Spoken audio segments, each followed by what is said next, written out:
Hey folks, I'm Brett Aquila with TruckingTruth.com and welcome to another episode of our podcast, The Road Home, where we help new drivers prepare for life on the road. Well, we've been helping new drivers get started in this industry for over 10 years now, so today I'm going to have a little fun and tell you guys a story of how I got started in trucking back in 1993. So I was 21 years old back in 93, and I was working in a warehouse fulfilling orders with a buddy of mine who, by the way, is working tirelessly behind the scenes here at Trucking Truth as we speak, 24 years later. Well, for a time, we had actually lived in the parking lot of that warehouse in an old Chevy van that his dad had donated to us. Well, we were working 60 hours a week, and we were actually pretty thrilled to be making $5.50 an hour, because that was a step up from where we started at $4.40 an hour, and at least now we had enough money that we could add jelly to our peanut butter sandwiches, and we could afford one of the finest roach-infested apartments in the ghetto. And I wish I was kidding about that, but I'm not. So the one day we arrive at work, and there's a big Penske moving truck in the parking lot. It was one of their big box trucks that anyone can rent, but it was one of the big ones.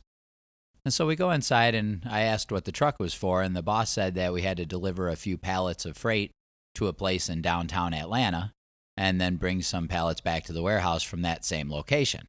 Well, that sounded like an awesome adventure, so I volunteered for the job.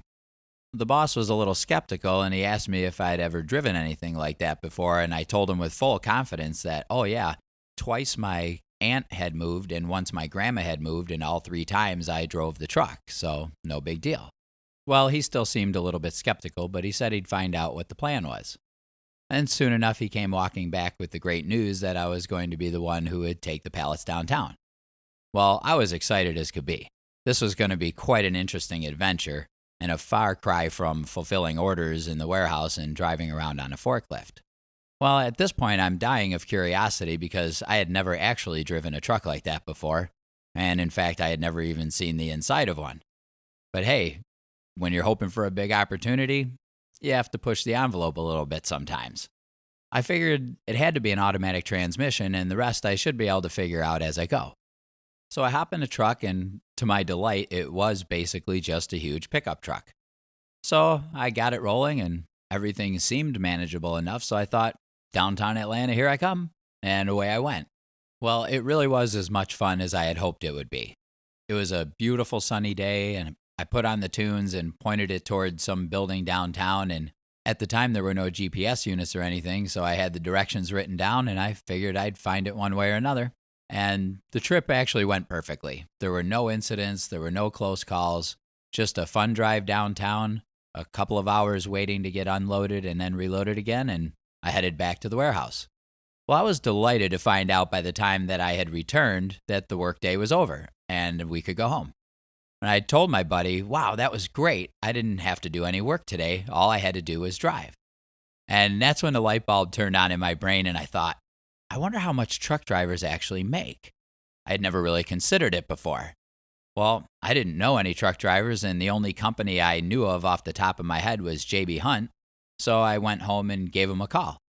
When I asked them how much drivers make, they said about $35,000 their first year, and up to $50,000 or so after a few years in the industry. Well, I was just floored by that. $750 a week? I was making $250 a week, and I was doing actual work to get it. I mean, you could just drive around the country in a super cool big rig and make triple the money I was making? Wow, I was just thrilled to death. So it was only a very short time later that I was signed up for trucking school, and I was ready to take a shot at it. So I went to Alliance Tractor Trailer Center in McDonough, Georgia, which is just outside of Atlanta. And Alliance is still around to this day, but that particular location is closed. And the schooling went fantastic. You know, I had never even seen the inside of a big rig until I climbed into one at school, and I was just delighted with every opportunity I was given to maneuver around the yard, practicing my backing and shifting skills. And the first time I ever drove a rig out on public highways is something I remember vividly like it was yesterday.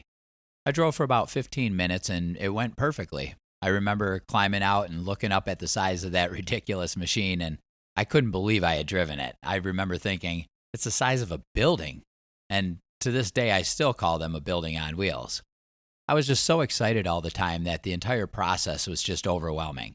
I used to sit by the interstate at night watching the trucks go by and listening to Bob Seger's Roll Me Away over and over again.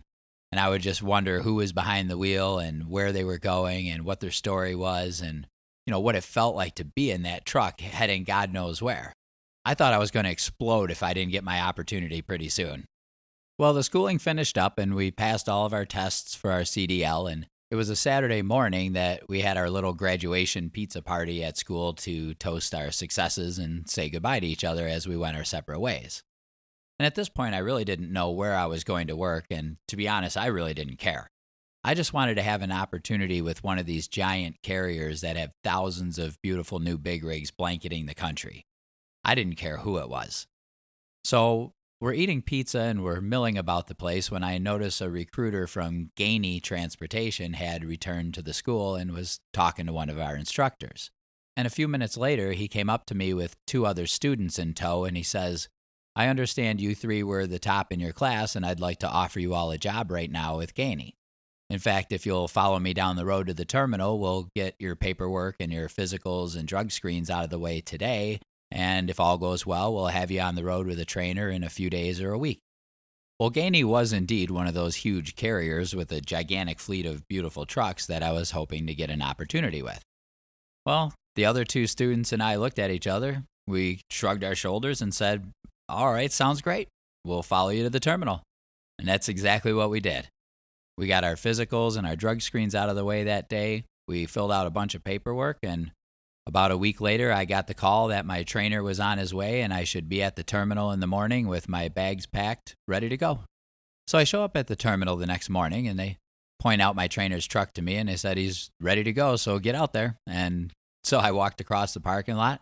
I introduced myself and he said, "Great to meet you. Climb on in the passenger side and we'll be rolling in a few minutes." And sure enough, off we went. And my trainer was a super nice guy and he loved his job. I asked him where we were going first, and he said to Maryland for tomorrow and hopefully out west from there. Well, I had never even been west of Pennsylvania at that point in my life, so the idea of going to California just had my head spinning again. Finally, my chance had arrived, and it really felt like a dream to me. I couldn't believe I was about to embark on this huge adventure, driving a big rig around the country. Well, we did go to California after that, and I'm not sure I slept the entire time. I couldn't stop staring out the windows at all these places I had only seen on television, and on top of that, I was seeing it all while sitting in the cab of a big, beautiful, brand new rig. Well, the training was only 2 weeks long, and it was pretty much uneventful, and I went solo after that, and that was the foundation for 15 amazing years on the road. And so there are 2 main things I'd like people to take away from this story. The first thing is that I didn't do 5 minutes of research about what company I went to work for because I didn't care in the least. I understood that all of the major carriers were highly successful, and if any of them were willing to give me an opportunity to prove myself, I'd go in there and show them I can become as good as anyone they had. And I knew that once I had proven myself, they'd keep me rolling and I could make a great living at it. It literally never crossed my mind one single time that one of the largest, most successful companies in the nation could be a bad place to work as a driver. That theory just never made any sense to me then, and 25 years later, it still doesn't make sense to me to this day. And in fact, throughout my career, I never did 5 minutes of research about any company I went to work for. If a company has a huge fleet of trucks and it's been around for decades, I knew I could go in there and prove myself as one of their top drivers, and I'd get my share of the freight and I'd be treated well. And that's exactly how it always went throughout my career. So don't waste your time worrying about going to work for a bad major carrier.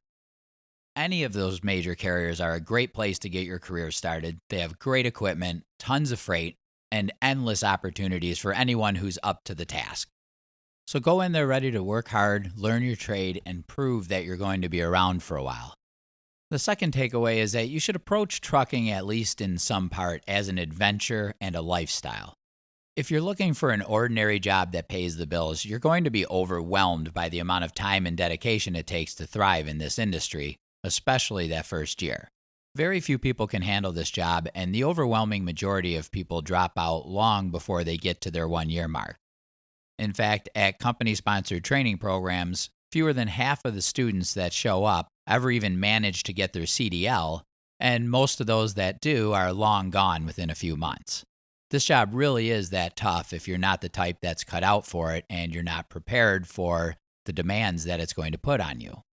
So, if you're looking for an ordinary job to pay the bills, you're almost certainly better off in a different industry. If you're the type that loves a challenge and you love an adventure, then get ready to work really hard and prove that you're the type that can handle this job. Because no one's going to give you the benefit of the doubt without some solid experience out there. They're going to assume that, like most people who get started in trucking, you're probably going to be gone in no time. So stick with that first company for 1 full year and establish your career and your reputation on solid ground so that in the end, when the work is done, you can sit back and relax and enjoy the road home. I'm Brett Aquila with Trucking Truth, and we'll see you next time.